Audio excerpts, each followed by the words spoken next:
Folks, welcome back to the Freaky Deaky. We're here with Freaky Listener Stories, Volume 7, and let me tell you, we got some hot and heavy UFO action in this bad boy. I did not realize it till I was putting these stories together, but there's a great deal of UFOs, and it's weird the way that works out. I'm not saying it's aliens, but it's aliens. I know.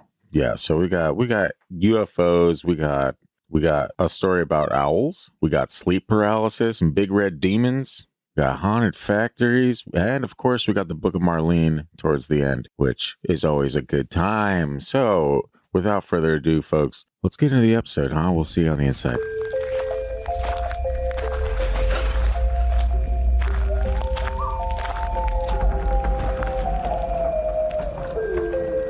You are now entering the realm of the Freaky Deaky. An unsuspecting stop at the crossroads of fantasy and reality, where the frayed edges of make-believe seep into this cookie-cutter white picket world you've been led to believe is far from extraordinary. What you're about to hear are true stories. Alleged true stories. Christian, just...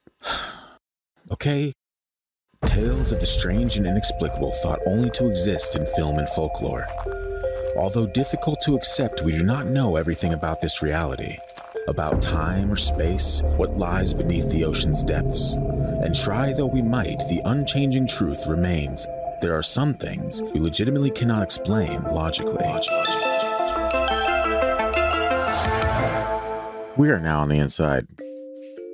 Isn't that amazing? And I kind of want to start this off by giving a shout out to Nathan for his donation on the website. My brother in Christ. No, I have no idea if you're a brother in Christ, but it's it's fun to see nonetheless. We appreciate you, man. Thank you. By the time this comes out, you will have most likely already received it, but Christian and I are putting together some biddies for you to send out. We're going to get something in the mail for you for the donation. We appreciate your support. And now that's out of the way. We're going to get into some freaky listener stories. These are our favorites. And as I said, I think we're already probably halfway done with filling Volume 8 already. So if you want to be a part of Volume 8, send your story into thegang at thefreakydeaky.com. If you're listening on YouTube, comment below your story, but make sure you kind of reference that you want it in one of these episodes. Otherwise, it kind of gets lost in the shuffle. Easiest way to keep track of everything is through email. I apologize in advance. I woke up about 15 minutes ago, and it was one of those occasions where you sleep through your alarm, and then you sleep through your alarm, and then just icing on the cake, you sleep through your alarm again.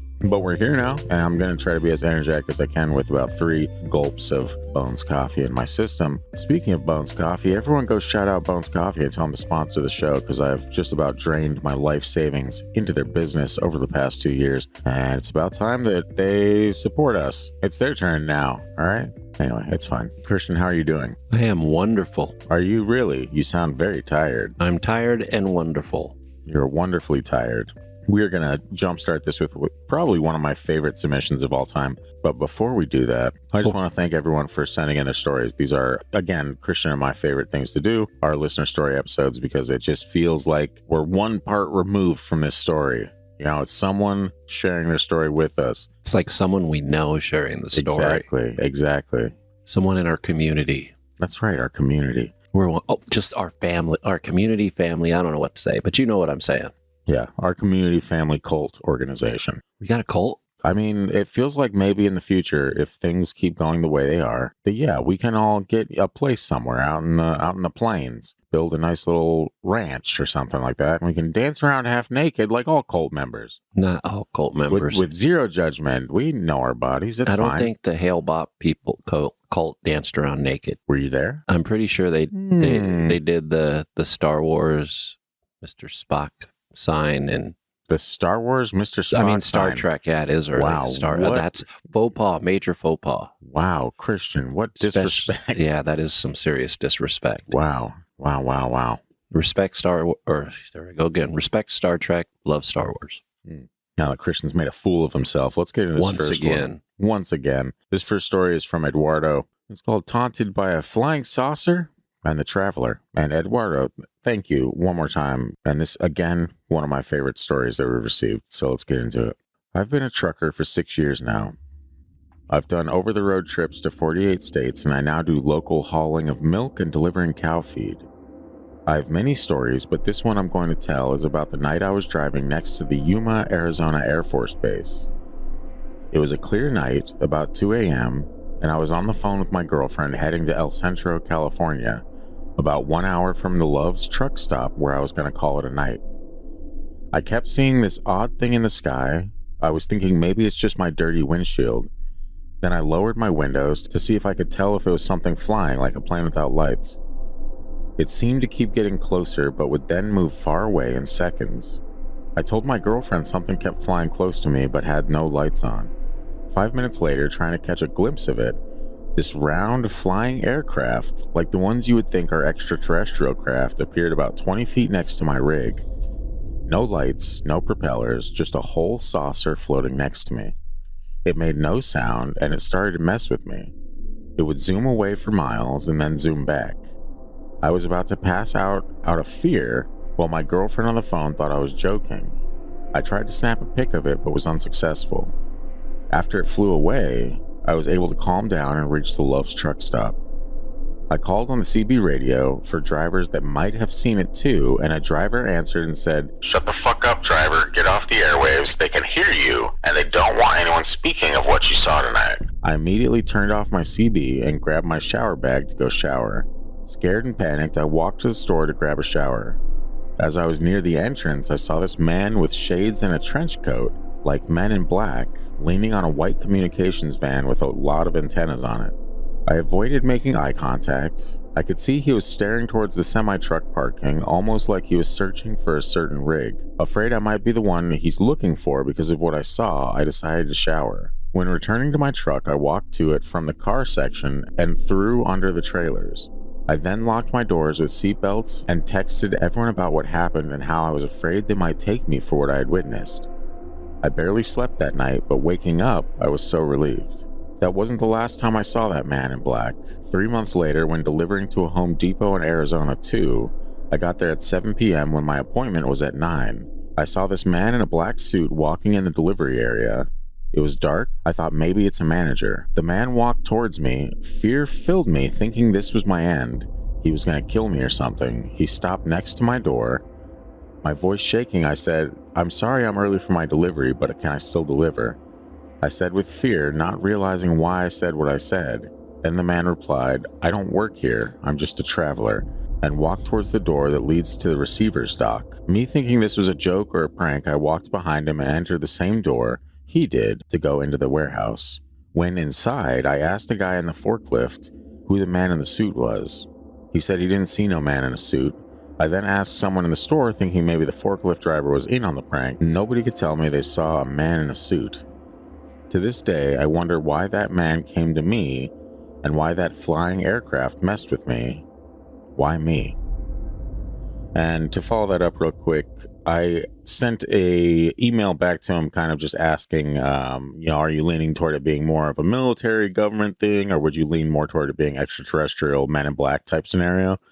And his response was, I would lean on it being more of a military Men in Black thing, because I feel like that day I was put on some kind of watch list, but they realized I'm an airhead to all my family and friends, so they don't worry about me speaking about it since nobody takes me seriously. I got tons of stories while being on the road. I'm still trucking. I deliver cow feed to dairies at night, and it is creepy out there in some.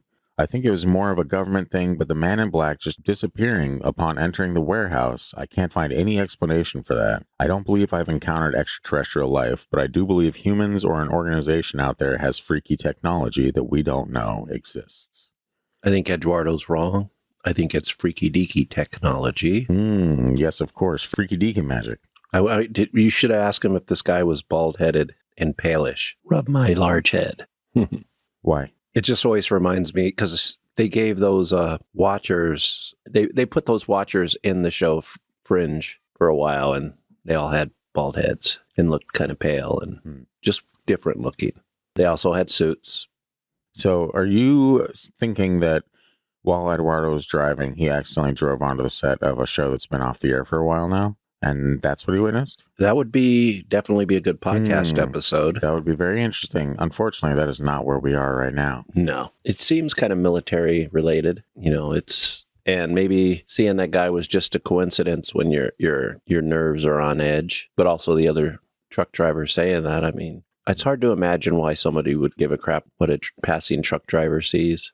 Could it be some kind of interference on the CB? The alternative to that is, I know me personally, if I was driving a truck and had access to a CB radio and I heard someone ask if I saw something like that, I would be messing with them and I would say, get off the airwaves. They don't want you. They don't want it. Like just kind of like poking fun at what they're saying and whatnot. So I think that's entirely possible that maybe, I mean, I don't know the cadence or the delivery of whatever the voice on the radio said. That one aspect could have just been someone messing with him. The communications van, that could be unrelated, but also kind of related because they're near a military base. Maybe they have that kind of stuff that they run through those areas every once in a while just to make sure they're not picking up anybody transmitting information from the area, to our so-called enemies. But who knows? I mean, I would love to see something in the sky, and I would hope that it wasn't like a Travis Walton type of vision.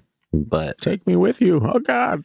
No, please don't take me with you. Yeah. No probing for me. Yeah, I think, like I said, there's the thing with this story, though, is the series of events as it takes place. So you have this flying saucer that seems like it's taunting you, flying away, coming right back, flying away, coming back, and hanging out outside of your rig to the point where you can see it clearly 20 feet away or whatever it was. The action of flying away and coming back and stuff like that kind of taunting seems very human in nature. Right. And so being by a military base, having that weird thing happen, sounds like a weird military bro that's just like messing with, let's mess with this trucker. Let's make him lose his mind, so I think all of those things coming together is a really interesting, I think it does point more towards military. What if it was like a type of disinformation campaign where the military was just, let's let people see things and nobody's going to believe you. Like Bill Murray. Yeah. If they make it public, we'll let it be public, and we'll let them, the people watching or paying attention to it, be swayed a certain way. And that's the way we want it to go. Yeah. We want to lead them away from the truth. That is always up there, Yeah. By throwing out a bunch of false information or false things that, we know the government has done this before in the UFO community. They've infiltrated it. Oh, yeah. And caused all kinds of problems, drove a guy to kill himself. And they don't want you to know the truth. They want you to know their truth. Speak their truth. Yeah, that's power. That is a fascinating story. Let me ask you this. What do you think about the traveler? My first thought is it's a coincidence. So it's a pattern that was noticed because of the experience of seeing that thing in the sky, and the other truck driver probably putting Eduardo on edge by saying what he said. But doesn't explain a lot still, Well, the guy disappearing is kind of weird, but Do you think the military has that type of technology to disappear? Whatever you want to call it, a portal, or what is it? The Philadelphia experiment where they mess with all that shit. I don't think so. You don't think so? No, because I think we'd be using it right now. Yeah, we would have power over some countries that we don't necessarily have power over if we had that. What do you think we would do to North Korea if we had a portal we could just pop in and out whenever we wanted to? Probably just pop in and out whenever we wanted to. I feel like that's usually the way it goes. No, we'd probably pop in and out and sabotage their nuclear program. Unless we want them to have a nuclear program so we can build more weapons. Well, would you look at that? We found a way. Yeah, no, that is a wild story, Eduardo. Thanks again for sending that in, man. I am very curious to hear more of your tales from the road, my friend. You should send them in. If you got some other freaky experiences, man. That, like I said, that was one of my favorites, man. We haven't gotten too many wild and out there UFO stories. When I received this, I was like, oh. Yeah. I was like, oh, yeah, it's time. It's time.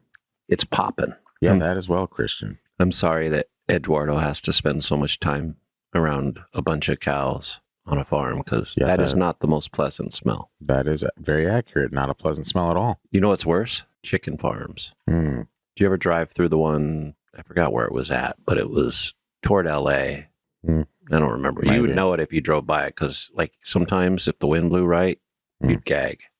Nice. It was so gross. That sounds pretty gross. Thank you for sharing. You're welcome. Anyway, we're going to get into another, and actually this is kind of the start of a couple back-to-back. These are very similar stories that I'm about to share, and it kind of ties in with something that China saw a couple years back in Eagle River.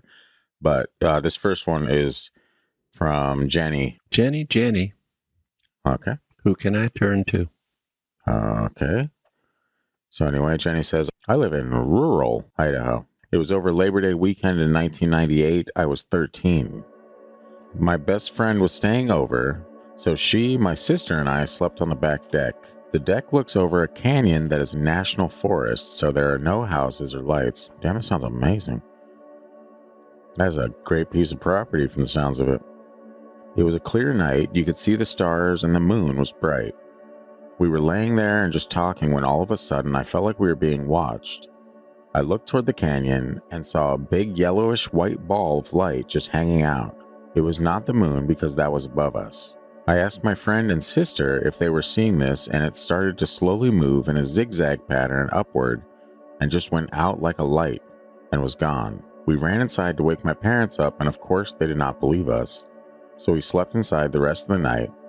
The next night I decided to sleep out there alone to see if it would come back, and sure enough, it was there in the same spot. It was there for just a few minutes and then was gone. I have not slept on the deck since.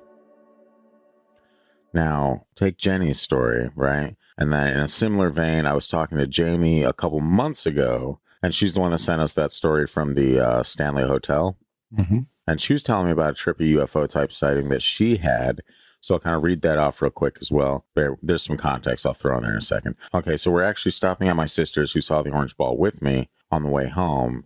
And she's going to flip when she hears what your wife saw. I'd say the exact same thing. It was a sphere of orange, not an exact ball. And it flew in front of my sister's car. Again, I was riding shotgun. And then it paused and zoomed away. My husband was in the back seat but saw nothing. We were headed to see a band in Lincoln, Nebraska. And he was pre-partying by himself in the back seat. It happened right by the SAC Museum, the Strategic Air Command. And we always wondered if it was something military related, but honestly, it was like it had a life of its own. So that orange sphere she was talking about is, we were kind of emailing back and forth. And I mentioned that China, when we were living in Eagle River, there was one day I didn't go to the gym with her. And it was that day that as she was driving to the gym, she saw what looked like a big orange sphere just in the sky. It's the sun. Yeah. Well, it was 5:30 or 6 a.m. And I believe it was coming upon winter, so there was not a lot of sun to be had. But she did say, she was like, it wasn't a perfect sphere or anything like that, but it was just like a big, weird orange ball. She's like, I don't know what it was. And I'm like, okay, well, it was a UFO lady, obviously. First and foremost, we have a podcast. How dare you? Yeah, if it's not a perfect circle. Wow. It must be Tool. Here comes a music reference. I felt it. Yeah. So, and then, after that, we also have Christina's story that she shared on Facebook, but we can talk about Jenny's first. I've heard several accounts of zigzagging orbs, like zigzagging UFO orbs in the sky. And it always baffles me, man. I'm a very curious person. I want to know what the hell these things are. What do you think, Christian? Sometimes orbs are just kind of optical illusions. So, here comes the swamp gas, everyone. No, I'm not. I never go. There are things that cause like those kind of sightings, atmospheric or whatever, reflections. It's hard, but there's a lot of them. And I can't tell whether it's like a natural phenomenon that we just catch or like ghost lights or something like that. Yeah. Or if there's something that's flying around that somehow appears to be a ball of light. I've never understood the ball of light things. They kind of don't make sense. I know the planet is a weird place sometimes, but those ball of lights always leave me a little baffled because I can't figure out. It's a mystery, man. Yeah, a natural reason. And to be honest, I don't always pay attention to explanations on UFOs. I kind of just listen to the story, and I don't think too hard about it because they're so hard to get all the facts without, being up in the air with one and being inside able to one, like, oh, so this is what it is. All yeah. right. And when you hear people talk about being up in the air when there is one around, they're usually kind of a little stressed and panicked. So it's really hard to take in all the information Yeah. And when you see those things like the U.S. military release their videos, those pilots are just as baffled over what the hell? Yeah, who knows what it is, but they're baffled. And those guys have the eyes for that type of stuff. It's like when you're a specialist, you see things differently in your field that a normal person like you or I wouldn't understand. But when you see pilots a little baffled by I think one of them kind of looked like ball of light in the Hmm. sky. Maybe not like what we're hearing here, but Yeah. what the hell, man? I think the interesting thing is about almost like the sentience that these things tend to have with the people that witness them themselves. Like there's been a number of stories where, and I think that's kind of what jump-started, before we get into Christina's, what kind of jump-started that whole thing was you and I were talking about UFOs and the orb lights in particular, being that there's stories where a lot of times people will be watching these things and it'll be one light, and then, they'll watch it for a few minutes and it'll split apart into like 4 lights, 5 lights, whatever, before coming back together, zooming off and all that stuff. There's also, I forget where I heard it, but there was another story about someone witnessing something similar, but in a forest, and saying that the entities, the ball of light was like zooming around, stuff like that, but it came to a point where it just turned into aliens, like where like it was almost like a sentient thing, like this is how we move around, and then when we're where we're at or where we want to be, we can just come back into bodies, because it wasn't one alien, it was like several. There's like 3 or 4 aliens that all plopped out of this light orb, did some shit, and then went back and zoomed off. And so it's the sentience that throws me for a loop, because there's stories out there of like Skinwalker Ranch and stuff that has like these orbs that fly around, and there's a sentience to those too, where it's almost like a disembodied voice that follows it. And so it always, these stories just get me, man. I can't even make an educated guess at any of this because I'm uneducated, and that's what's really upsetting is that I just hear stories and I'm like, ooh, cool. I wish I knew what that was, but I wish we knew more of the area in Idaho as she saw this. That might help as far as tracking down what it could have been. I mean, it's hard to put anything on that. Idaho's a weird state too, so true. Not in a bad way. Just in a weird place in the country. Yeah, shout out to all my family in Boise. Yeah, my aunt Marita, also in Boise. Well, would you look at that? Maybe they're homies. Wouldn't that be interesting? Yeah, originally from Germany. Wow. Look at that, more information. I just saw her picture on Facebook the other day with my cousins. I think it was her birthday. She was a cool aunt. Okay. Cool aunt with an accent. Is there anything else about your aunt that you'd like to share with our listeners before we... Did I mention she was born in Germany? You did. You mentioned that previously, yes.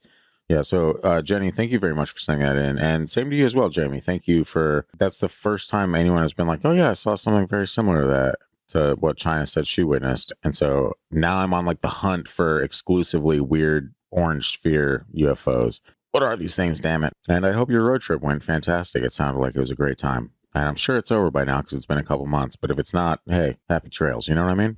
With that, let's get into, this is the conclusion of the orb saga. And this is from my best friend, Christina's husband. Anyway, hi, Christina's husband. Hello, Christina's husband. I know that being my best friend, I should also know your name, but I do not. So it's fine. I will call you. Blame that on Christina. Yeah, you can do that. Maybe Christina doesn't like you. Maybe that's why she didn't tell you his name. Maybe Christina doesn't like her husband. Yeah, she's keeping him under a bushel basket. You didn't think about that, huh? Yeah. It goes both ways, Christian. Keeping him in a box by the bed, alive, but just barely. And for the record, I'm very lovable, all right?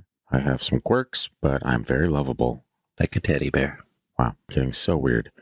So anyway, and this came from our Facebook group where all the fun stuff is shared. If you're not a part of that group and you want to figure out exactly what the ideal target audience of this podcast is, hang out in there for about 10 minutes and read pretty much everything that gets posted there. It's just a good time. That's my favorite thing that has ever been on Facebook, is our little Facebook group. I know. I actually, generally I'm not a super big fan of Facebook. I like it to check in on friends and family, but I enjoy seeing what's in that group every day. Yeah, so if you're not sold by that, I don't know what's going to sell you. But you can find that at Freaky Deaky Pod on Facebook.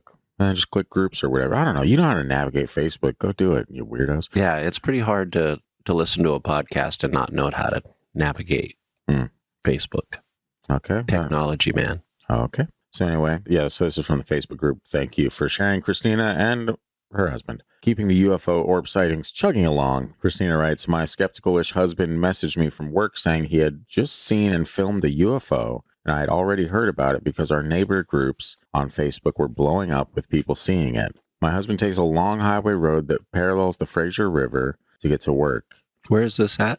Do you know? Canada. Okay. He was driving, and I just Oh, Canada. it's just a gigantic, like, I don't know. I have no other direction outside of I know it's most likely in Canada. My home and native land. Okay, Christian, let's not. True patriot love. So he was driving and saw a bright light flying above the river, going the same direction as him, around the same speed, 80 to 100 kilometers per hour. So that's roughly 300 miles an hour.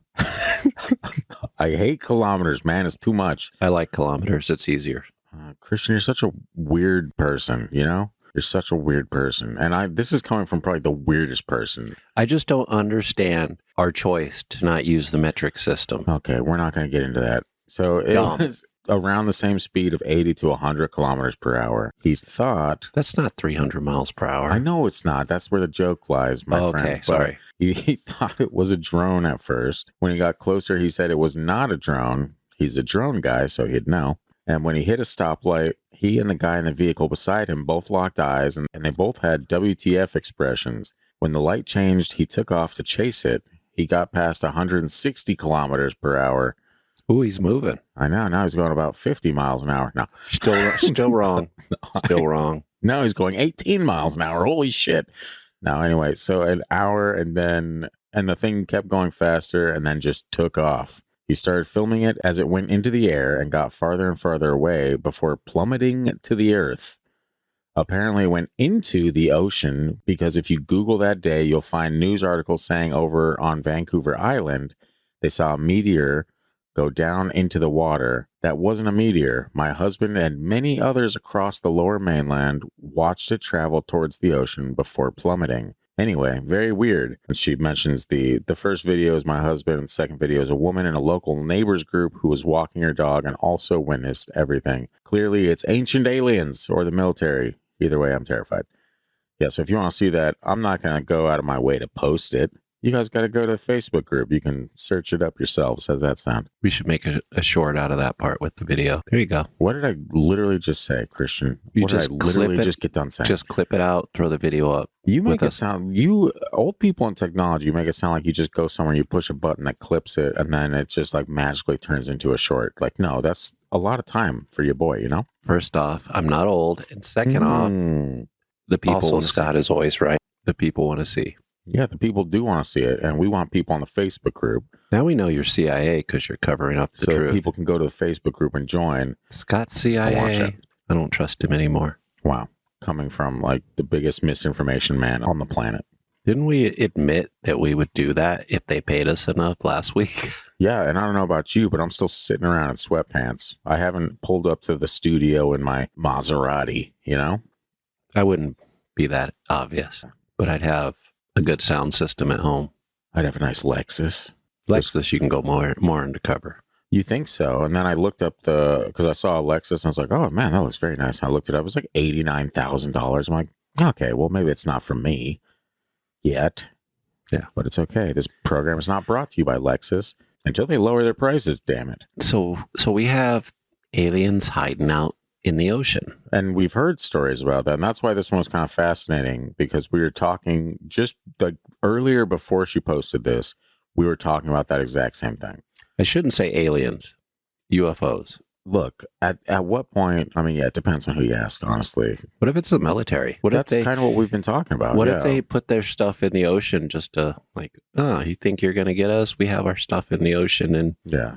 Hey, military, get your stuff out of the ocean. What are you doing over there? Come at me, bro. Don't be putting your stuff in the ocean. Yeah.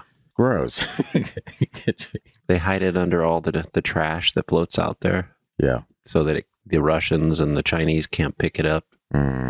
Because the debris. See, I just came up with a new conspiracy. We put the trash out there to cover up our alien technology that we hide in the ocean. That's anyway, a gigantic mass of trash the size of Texas. That's that's just our technology.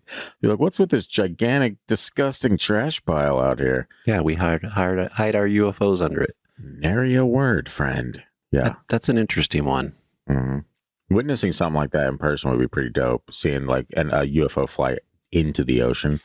You know, if I ever saw a UFO, I'm going to be pissed if I'm driving. Yeah. Well, I think the only time that I did was when I was driving. Because the 2 days I drive into work. Yes, believe it or not, this is not a full-time job, folks. All right, your boy still's got responsibilities. I drive into the office Wednesdays and Thursdays, and I'm always keeping a lookout, in the skies. But I know when we lived in Eagle River, there was one time I was driving to work, and there was it looked like a drone, similar situation. I thought it was a drone maybe, because it was just hanging out above the mountain, and there was like a different, like it would change color, like it was like a blinking light or something like that, but it'd keep changing colors to different, pretty much across the spectrum. And I got so just enamored by this thing that I was like, I have to hear if this is making noise. And I just pulled over on the side of the road, and I like put my window down, stuck my head out. I'm like, nope, silent as can be. And so was that a drone? Was someone flying a drone at 4:30 in the morning? I don't know. Probably not. Probably not. But there's no way for me to tell what the hell it actually was, And if it's up by the mountains, that's pretty far away. That would have to be a big drone. This was actually, Eagle River, when we come out of the neighborhood, you turn left or whatever, go to Anchorage. You turn right to go further in Eagle River. Right. And so you're kind of driving between those two mountains. Yeah. This was the one on the left. So you're right next to that mountain. I think it's Highland or something like that. But that's still a pretty tall mountain. Oh, it's definitely a tall mountain, yeah. But yeah, it was an interesting experience nonetheless. Didn't fly into an ocean, I'll tell you that much. That you know of. We do live by an ocean. I didn't track it for the entire day, but yeah. Probably flew into the ocean and then traversed its way underwater down to Vancouver. Oh, yeah. You betcha. Now we're just roasting Canadians. That was Minnesotans. I don't roast Canadians. I just sang their national anthem on the podcast. No, I don't know the geography of Canada very well outside of it being not us. But Christina, if you and your husband are Oilers fans, it's over between us. They're in Vancouver. Well, that's kind of over between us as well, but a little more okay with that. Remember that time they rioted when their team lost in the Stanley Cup? Remember that time? Yeah. Oh, yeah. Yeah, don't miss that. I'm not as hateful on the Canucks now that, the Sedins and all those assholes are gone, but it's fine. I liked him when Pavel Bure was on the team. Yeah, that's kind of a ways back at this point, That's where I got my hockey number. Nice. Anyway, yeah, so if you're Oilers fans or whatever, yeah, we still love you. We're still a little salty, all right? It's been 3 years in a row now that I've, it's fine. I'm not salty at all. On to next year. On to next year, where we will also lose. Go Kings. We haven't lost as much as Vancouver, though. Anyway, this next one is also from the Facebook group, and it is an anonymous submission regarding the Owls episode. It says, I got an owl story. I live in roughly the same area of the state as our podcast host. Oh, it's getting a little fuzzy now, but in some winter month of 22, I was giving my infant a bath one evening when I heard an owl hooting out my second-story bathroom. It was a very loud hoot. It sounded like it was in the nearest tree to my house, a huge, ugly black spruce, clearly visible from the window. To me, it sounded like a grown man trying to imitate an owl with all of his lung capacity. I texted my husband, who was with his 3 friends in the garage playing Magic the Gathering. Yes, men in their late 30s, drinking beer, probably chiefing on the long bottom leaf while playing MTG. It's better than the bar scene that it used to be. He says that as someone who has also been in his late 30s playing Magic the Gathering. He claimed they didn't hear anything. Go figure. Being that it was a very dark winter night in Alaska, and the fact that the noise was unnervingly unnatural, and that I had my hands full of slippery baby, I didn't even peer out the window to see if I could spot an owl. I simply slunk, went away from that window. To this day, I'm still shocked that the other 5 adults in my house couldn't hear what sounded like a man screaming "who" at the top of his lungs. I consider myself a somewhat intuitive person, and I just had a creepy ass feeling that an owl it was not. It still bothers me to this day. P.S. An owl nearly scalped me one evening by a bonfire at my uncle's place in Meadow Lakes, and Christian, it did make a flapping sound. I remember reading this one. More of a whoosh, which is what saved my scalp, in my opinion. I heard something flying to me in the dark, and my uncle saw it coming and said, "An owl!" It flew to a nearby tree and sat in a branch watching us. Bats are a common occurrence out there too, so I think it was hunting. But my hair looks nothing like a bat, so I don't know. Maybe there was a bat that flew by just before it. Ah, yes, bat magic. Or a big-ass mosquito landed on her hair, and it was like... It's like, I got you, friend. Now, I have heard owls make noise, but I've also been out there where they don't make noise, or they make very little noise. Mm-hmm. Yeah, you can't make no noise, and that's what I was trying mention on our episode, but you're like, they don't make noise. I'm like, okay, well, yeah. Okay, Christian, I see you're going to die on this hill. It's fine. They don't make noise. Are you happy now? They don't make noise? This is one of the stories my dad told me back in my hunting days when I was a kid with him. So, dads, they're always right. Also, Scott is always right. Wow. Dads and me. And now I'm both. Wow. It just doesn't get any better than that, folks. They believe they're right. Yeah. So thank you to that submission to our anonymous friend in the Facebook group. And yeah, guys, if you don't want your names in these stories, just put that. It's fine.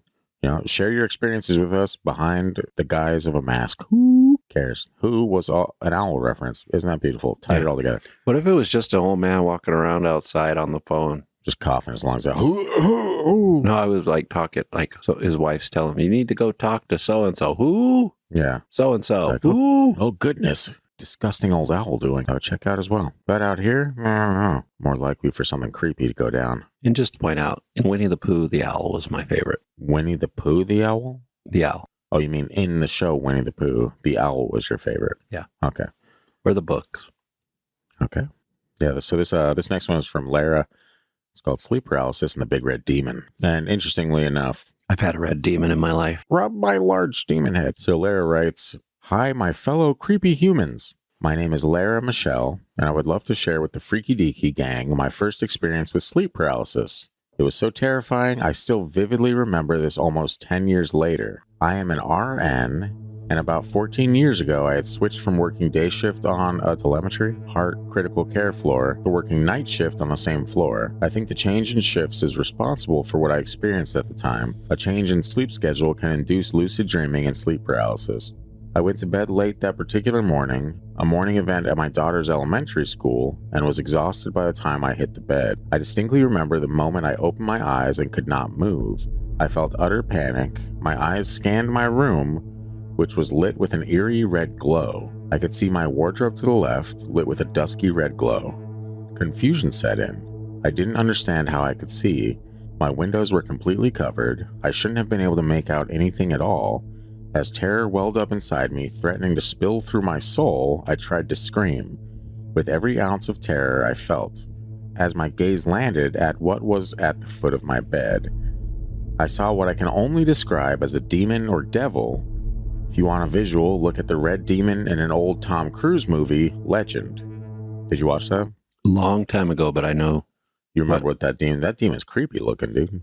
Big ass horns. It'd be really creepy if it was in your room and not on TV. It gets a lot worse than that. Anyway, he towered in my room, at least 7 feet tall, red with red and black ram's horns. His red shoulders huge. It felt like he wanted to squeeze the life out of me. This demon, for lack of a better word, was having adult relations with something on my daughter's toddler bed that I could not see. He stared at me. All I felt was terror. I tried with all the strength I had to scream. I was trying to scream for my husband, but all I heard was the sound of fingernails scratching down on the other side of my closed door. I then saw this terrible thing moving on all fours toward me. It was then that the red started to dissipate and my room was dark, as it should be. I've never forgotten that first incident. I can still see, to this day, this thing crawling towards me. Love the show. Much love, and thank you for the opportunity to share. The red demon was getting freaky deaky with the air. Exactly. I'm like, this almost feels like a TFT After Dark kind of story. That would be unsettling, to say the least. Yeah, that is a word for it. Absolutely. I don't, sleep paralysis stories are pretty, they must be terrifying, but to see the X-rated demon crawling towards you, big and red with horns, not that kind of horn, but the ones on the head. Wow. Christian, this is a family show. That's why I said it the way I did. Yes, of course. So, very scary. Sleep paralysis. It's always fascinating, the different things people see in these these cases and stuff. So I know. And we actually because I did ask her, and since we recorded this a day later than we were originally going to, I told her in the email, I was like, I'm just going to wing it with your name. I hope I get it right, because there's so many different ways you could pronounce Lera. I'm going with Lera. And I'm going with Lera. We'll see if it's right. And then she said, Scott, you won the name pronunciation right on the money. Fuck yeah, dude. Finally, Scott is right. Finally. Also, Scott is always right.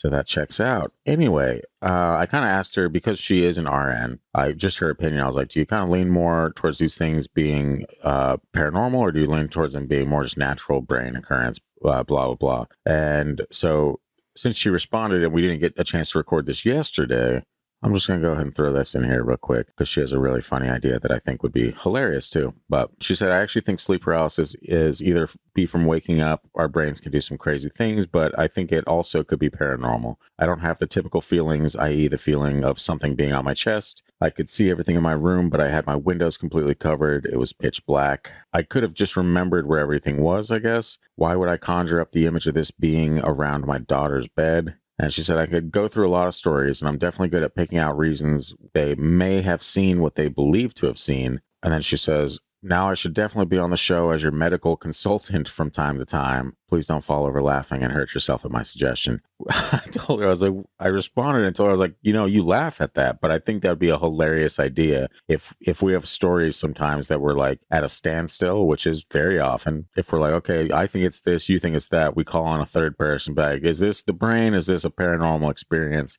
And she's kind of the deciding vote. Almost like Who Wants to Be a Millionaire, like phone a friend to be like, all right, so this person's seeing a demon by their bedside. Phone an RN. Mm-hmm, exactly. But either way, Lera, thank you very much for sending that in. And we look forward to hearing more stories, because she said that her wife also has a lot of experiences, said her daughter has a couple. So, hey, we're ready. I always wonder, like, if these, with sleep paralysis, if you're just still in a dream, but also, why the hell are you dreaming about a big red demon? Exactly. And do we all dream like that at points and we just don't remember it? Very fascinating, the things we see in that state. Yeah. I mean, it's easy for me because I don't believe in demons or the devil, but demons exist. I mean, I've said that before, but out of context. But either way, it's popping. It was popping on something on that bed. Okay, Christian, you disgusting pervert. Does every episode have to end with you being I mean, you're the one with the soundboard that just inspires me to say whatever comes to mind. And if you think these sound bites are bad, I have, Christian, individual word sound bites of just about everything you can imagine, perverted and otherwise. This reminds me.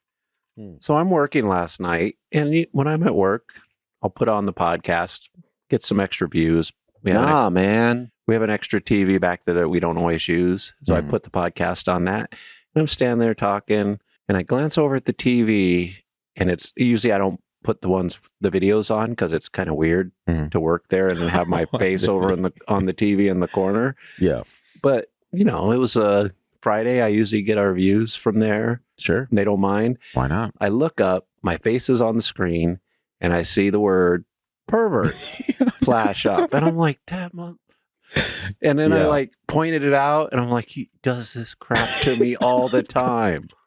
No, did you get the context of what you had said? No, because I can't hear the sound, but exactly, and it's like I'm glad nobody was in there watching, like any customers were in there. Yeah, for the record, you know why I always roast you on videos? Because for like the last few years, you'd be like, I'm going to learn video editing so I could start editing videos, and you never did, and so I'm like, I'm just going to start slowly putting in more weirder and weirder shit when I edit it, that you'd be like, you know what? No, it's time. And then you would start editing videos and just make me look like the bad guy constantly. I'm kind of afraid to I got to be honest here. You're going to hear a confession out of Christian. Oh. One time, it's probably a year or two ago, mommy. And I think I took a picture or something. I had some, and China's like, Scott says your pictures are never any good. Maybe not. It wasn't quite like that, but your pictures, I don't have that artistic flair you have. I don't remember saying that. I don't think it was exactly like that, but it wasn't that bad. But it was like, if I did say something like that, I would 100% be like, yeah, I said that shit. But I honestly don't remember saying anything. Maybe she personally. Maybe she doesn't like my pictures. Maybe she doesn't like your pictures. And she was like, oh, no, Scott says they're not good. But yeah, man, I don't. So now I'm afraid. Now you just think I can never live up to that standard. Actually, I couldn't, because I see the way you edit. And I'm like, he will not like my editing. But we'll see. We'll see. Yeah. We got some plans where I might have to do a little bit of editing for the TikTok stuff. So we'll see how that turns out. They really do be like that. Maybe things will change in the future, but Scott is a perfectionist. So yeah, I was wondering, because you never mentioned when I put weird shit in the videos, I never hear you being like, what the fuck was that, man? And so I was like, oh, he probably just doesn't even see it. Everyone else is like just big pervert flashing on the screen. Or I'll put like, if it looks like you're looking down at your phone or something like that, I'll put how bored you are, or if you fell asleep or some shit like that. Like I'm constantly just, there was one Sleep with the Lights On episode where in that black mirror next to you, I put like a little portal opening up and literally nobody noticed it. I was like, damn, your boy is subtle with these Easter eggs, but it's fine. I like Easter eggs. That one would just caught me off guard and was kind of funny. It's hilarious that you were standing next to a TV. When I was standing all the way across the room at the counter. Oh, really? Talking to the word was big enough for it anyone. It was huge. And I just happened to glance up and see these white letters, and I was like, damn, I think I even cussed. Wow, gotta swear out of you, too. Yeah. Anyway, Lera, thanks again for sending that in. That is a creepy thing to see. And I don't like it, but I want to hear more. I'm torn. I'm okay with sleep paralysis stuff, but I don't want to hear about their dirty business. Oh, yeah. I mean, hearing about it's fine. I definitely don't want to see it. But I also, as you were going through that story, it made me wonder, because I've had some instances with sleep paralysis.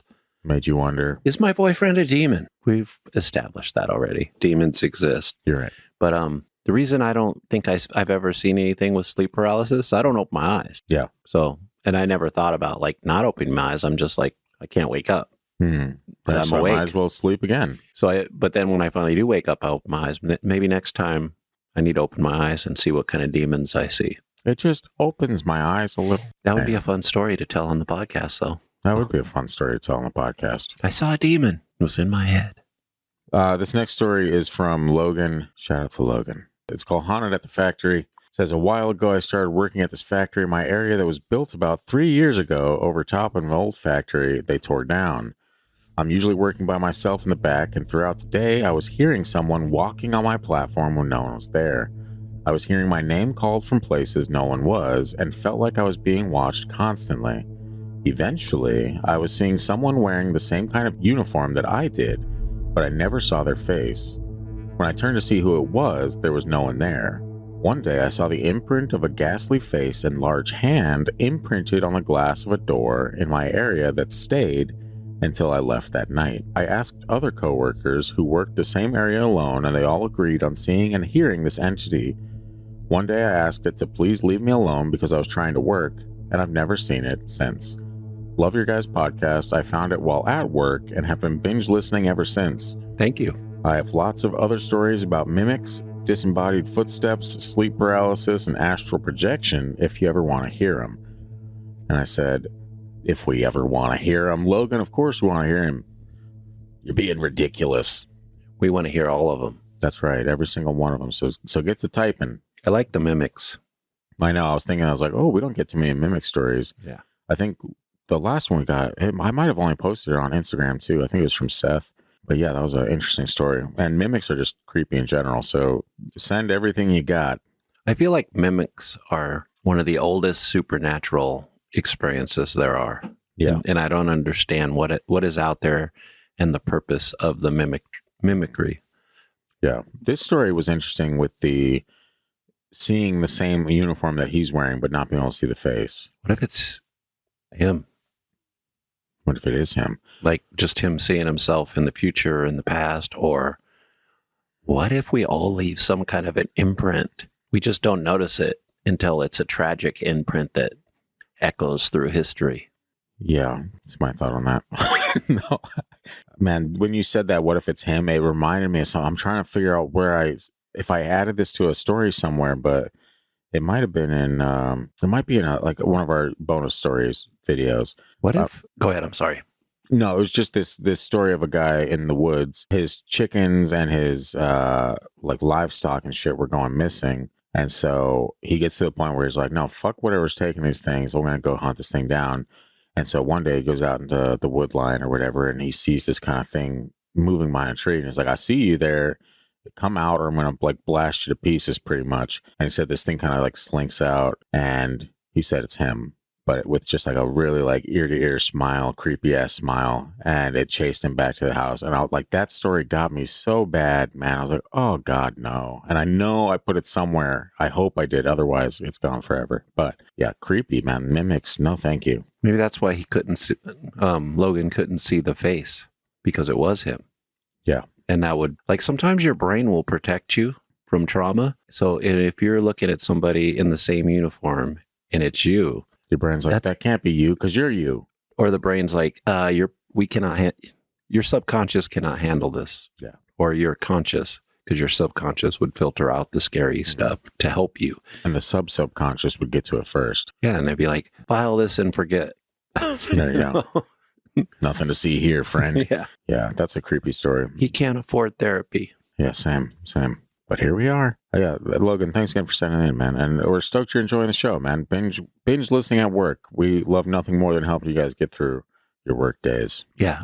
Be careful binging the YouTube videos because this man is a pervert. Yeah.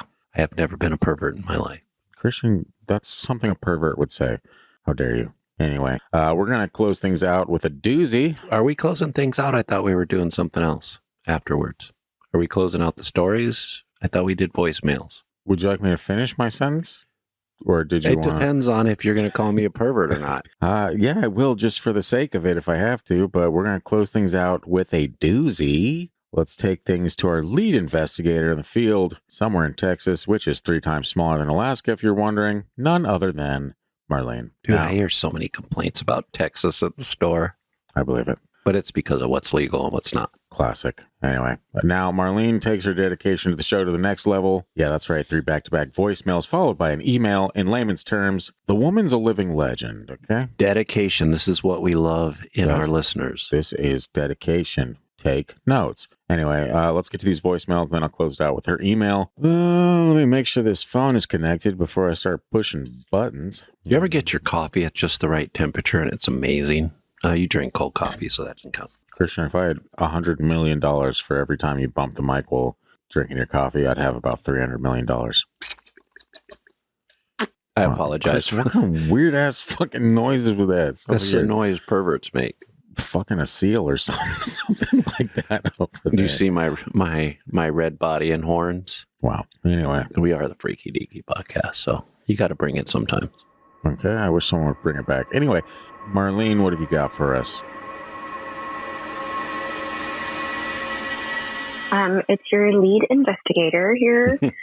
So y'all did a episode on astral projection and sleep paralysis, and I keep forgetting that I gotta do all of the things to send them to y'all. But okay, so this one happened last year, and this is the first time I've ever astral projected or had sleep paralysis as an adult. I remember that happening a lot when I was a kid, or not a lot. I would say like 1 to 3 in that range. The recent one that happened, which was last year, I was spending the night at a friend's house. We were leaving a concert, and he told me not to drive home, to just sleep in his bedroom, and he could sleep on the couch. And so he has a really small apartment. It's just 1 bedroom and, like connected, has like the Jack and Jill entrance in the bathroom and, just a really small space. I could see the living room through the bedroom door, et cetera, et cetera. So in his house, he doesn't have any curtains. It's just blinds, but I'm not used to having like the light seep in through the blinds and the windows and stuff. So it was already hard for me to sleep, knowing that I had to deal with all of that. And so I was laying there in bed, eyes closed, everything, trying to like focus and sleep, but I couldn't. I was just tossing and turning, and then I finally decided to lay on my back, which I never do. So I was laying there just like, okay, I'm ready to fall asleep. I was just thinking in my head, like, just go to sleep, like, just go to sleep. And so I tried moving my body to like maybe get comfortable, maybe lay on my stomach or my side or something, and I couldn't move. I physically couldn't open my eyes or move my fingers. Like I was telling myself, like, dude, move your fingers, move your body. Like, what is going on? And then I got really excited because I was going through sleep paralysis, and I like realized I was going through it. And I was just like, holy shit, you're doing it. Wow. And then I came to the realization, like, holy shit, you're going through it. Like, girlfriend, get up. Like, get up, Marlene, move something, try to move your body, try to move anything you can. Was not happening for me. I was terrified, freaking out. Okay, so I was freaking out because like my body, like I could see myself laying down on the bed. Like I was kind of like above the window because the bed was against the window, and I was facing the room, so I could see everything in the room, and I could see like shadows moving or something, like something wanted to come to view.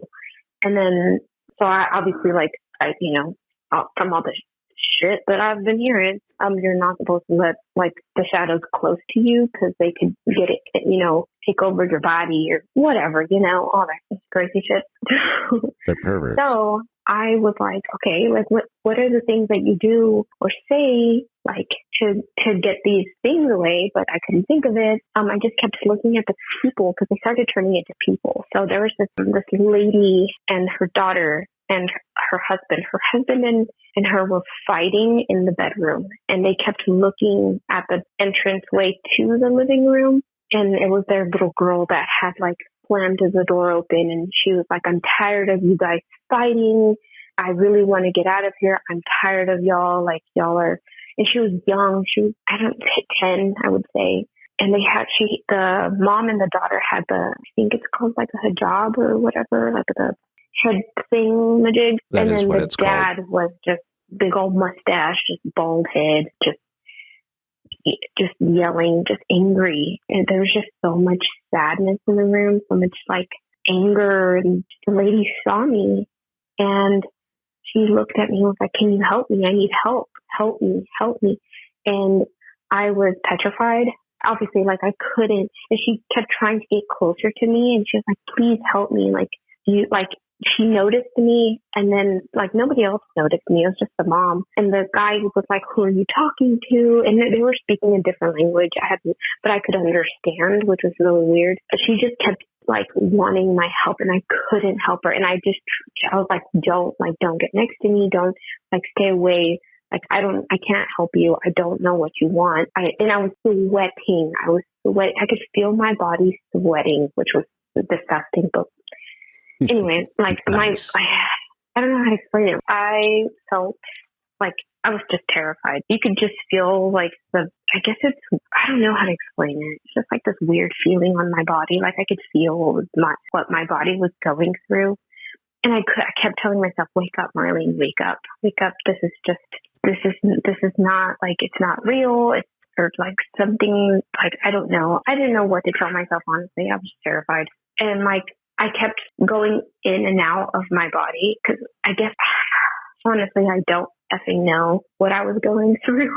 But like, I kept going in and out of my body. Something was trying to get in, but I kept forcing it out because every time like I would slip into my body and I was like laying down, couldn't move my body still. I was completely like paralyzed and I could see things, like my eyes were even closed, but I could see the room, see everything that was going on and the yelling and the arguing, But I don't know, it was super intense. I just remember like finally yelling, like stop or something. I guess like out of anger, I just went like, stop. And then I shot up and came to. I was just covered in sweat. It was disgusting. And the room was cold, which was, weird. Anyway, yeah, it was crazy. I had never experienced that. And the tension had gone away. Like the light had seeped in. So the room was super bright. And it was like 7:15 when I woke up and I could just feel everything just releasing, like the tension, the sadness, everything else. But I could just, I don't know how to explain it. That was just intense. My body went through it. I obviously did not rest and I felt exhausted and I wanted to punch a baby. But there was no baby there to punch. And I really need to stop using that phrase. That's horrible. Nobody should hurt children. I do not hurt children. This is a I love She family just children. punches some. Marlene, what the hell? Anyway, so yeah, that was my story. I'm sorry again for leaving these 3 voicemails. I apologize in advance. I love you guys. Website is badass. And that's where it ends. Marlene, first of all, before I read your email here, do not feel bad for running over time. Literally, so many people do it, and it's because the allotted time slot is only 3 minutes. So if I could extend that out and make it 20 minutes, I would. because I love hearing people's stories, but unfortunately that's out of my control. And I feel like it's really inconvenient to just constantly tell people, we'll just call and leave another voicemail, because I mean, that's not fun for anyone. But yeah, don't feel bad for telling too much of a story, Marlene. We love these stories. Like I said, every single freaky listener story episode, I say these are our favorite episodes. We love hearing these stories, and we just like to roast people because that's what we do. And honestly, it just makes it feel like we're all one big family anyway. So before we touch on that, I'm going to read what she sent to follow up. All right. She said, all right, so I did send you 3 voicemails, and I apologize in advance because I know my storytelling can be a little everywhere all the time. Hopefully you guys can listen to them and please judge them, ask questions or whatnot. That sleep paralysis is a bitch. I never thought I would experience that in my life, and I think I experienced it because my friend and I had a really rocky friendship relationship, and that the people that used to live or be there had that really shitty relationship too. So they were feeding off our energy, and they used that to their advantage and try to take over my body, in my opinion. She says, I felt like Peter Pan when Wendy catches him in her bedroom, and he flies up into the ceiling, and he's just standing there leaning against the wall, kind of like The Grudge. That's a horrible reference, but you get it. Seeing the lady's face and how desperate she was for help broke my heart. Her daughter and her were trying to get away from their husband, and I didn't know what to do to help. It was really heartbreaking. I did end up telling my friend about the whole encounter, and he did tell me that he struggles to sleep in his bedroom, that he normally tosses and turns throughout the whole night. So that energy is probably still lingering in that room. Anyway, love the new website. I'm going to attempt to draw something on Christian, because that is probably the coolest thing I've ever seen on anyone's website. I felt it too. Yeah, he's got a little tickle where that mustache went. Something he's very used to. Anyway, another quick little story from Marlene. I'm using voice to text again, so my bad peeps. I can't keep leaving voicemail after voicemail because I know that gets tedious and exhausting having to edit and all that jazz, and my typical self can't help but leave voicemails because I talk too much. And I kind of already covered that and said it's no problem. So we want voicemails because I like to hear the voices. It makes us feel like we're radio DJs, okay? So if it's you 50 voicemails in a row, then that's fine, as long as we get to keep pushing that button. Anyway, so back to the story. A couple nights ago, I would say Monday, I was outside at night, and I'm a huge stargazer. I was on the phone with one of my friends that night. It was partially cloudy, so you couldn't really see all the stars because of the random clouds. I watched some planes fly by, and all of a sudden, behind some clouds, I see a glowing orb. Wow. It's the moon. Yeah. Wow, Christian coming in hot. And let me, as per usual, you're one sentence away from, it's fine. It's fine. Anyway. Well, if I hear that one sentence, then I can't make the jokes. That's right. So you're trying to get it. It's the moon. It's the moon. Anyway, she said, at first I thought it was the moon. Haha. But the orb was moving, so then I thought it was an airplane. I expected it to pop out on the opposite side of the little cloud that was also moving, but nothing. The orb stayed behind the cloud the whole time. The orb was pretty big, I would say, maybe the size of a golf ball, and the glow around it was the size of a basketball. It was moving in a straight line, but then it was just like floating in one place behind the cloud, and then it just turned off like someone dims a light to turn it off. I thought maybe it was a helicopter, but there was no noise. There was no airplane that popped out from the other side. Like I said, the clouds ended up all moving away, and I could see starry sky after. I just kept following the clouds to see if it would show up, but they were all gone. Damn wind carried it away. I ended up staying outside and smoked a J to calm myself down and get into a more meditative state, but nothing happened. I did yell out whores just to see if I got a reaction. Didn't work. Anyway, thank you for giving us weirdos a platform to tell our crazy stories. My sister and I will have to send in our sister encounters when we were little soon. Okay, bye. Did she say it like that? Okay, bye. Yeah, there's a lot of E's at the end of it, and your boy is theatrical. So, Marlene, you once again have proven that you're a legend, and you've come back into our good graces. Also, Marlene, since you're our in-the-field investigator, I think you should, if you can remember that where that place was that you stayed, you should maybe look into the history. There you go. Maybe something bad happened with that family, and you just happened to see beforehand. Yeah, I've never heard of a sleep paralysis, astral projection story quite like that, where you're actually watching another family have a domestic disturbance of some type. Yeah, it's pretty fascinating. The way the mom or the wife saw you is very fascinating. And as far as the headwear, hijab is the right word. It's actually hijab, but it's fine. No, I'm No, just kidding. it is not hijab. It's actually hijab.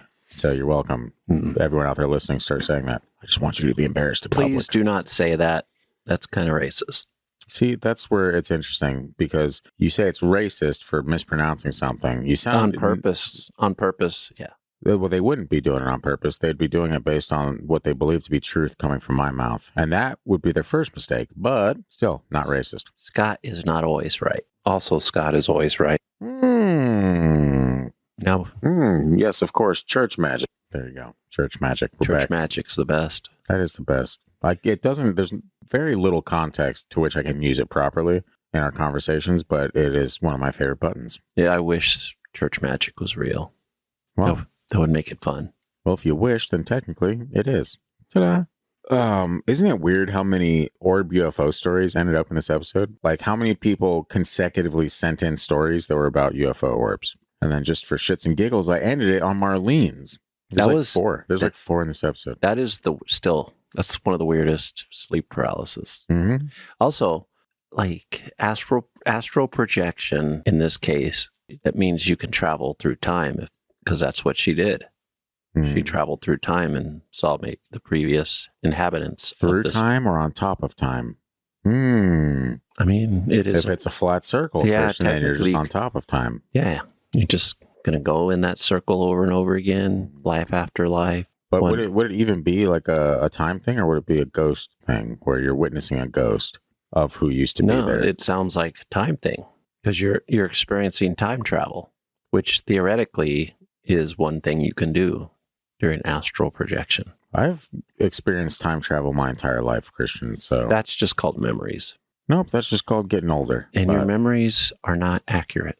wow, They never getting are. started on that again. Wow. You lose a little bit of your memory Oh, goodness. and this is a true fact. If you have a memory of, say, your childhood, Mhm. through the years, some of those connections are lost, That is true. or you build so many other connections it's hard to find. Mhm. So Run out of sometimes storage. Yeah, sometimes your memory will pick up little tidbits from other memories, and so it's not going to be completely accurate as you go along, That is very true. which is sad because that means, My life is a lie. or it's lost. I don't think it's a lie. You just lost part of it, or it's gotten scrambled, especially now. Could you imagine? I mean, it's just, you're inundated with so much now. Your memories really got to be working overtime to try to keep things in order. Sure. But anyway, back to the story. I love that story. I Mhm. want to know more about it. I want to know the history of that place. I want to know if something bad happened there. And And more importantly, what we want to do, and I kind of joked around with her about this too, but was at some point when we get more comfortable doing like video shit, like live streams or anything like that, I want to do like a TFD and friends where we just bring on listeners and stuff that have paranormal stories and just talk about them with people. Just very open discussion, nothing even episode worthy or anything like that, but just put it up on YouTube or something. And I think Marlene and even her sister, and there's several people that have, Paul's got stories for years, man. That dude could just entertain us nonstop for a very long time. I don't understand how some people have multiple stories like this. Like maybe their boyfriend is actually a demon. Mommy, because I don't have stories. Yeah, you do, Christian. Every week there's a new thing like, oh, when I was 8, I once... Yeah, but they're all from back then, and a child's mind is not always the most accurate. Well, there you go, Christian. You did it again. The wet blanket has fallen. Wow, what a way to end this episode, which I'm going to do right now because it's very long. And it's time. And you, boy, as I said, I don't like too long of episodes. I try to keep them to an hour. But it's fine. This is a freaky listener story episode, and I don't mind running over a little. We go with the those. flow.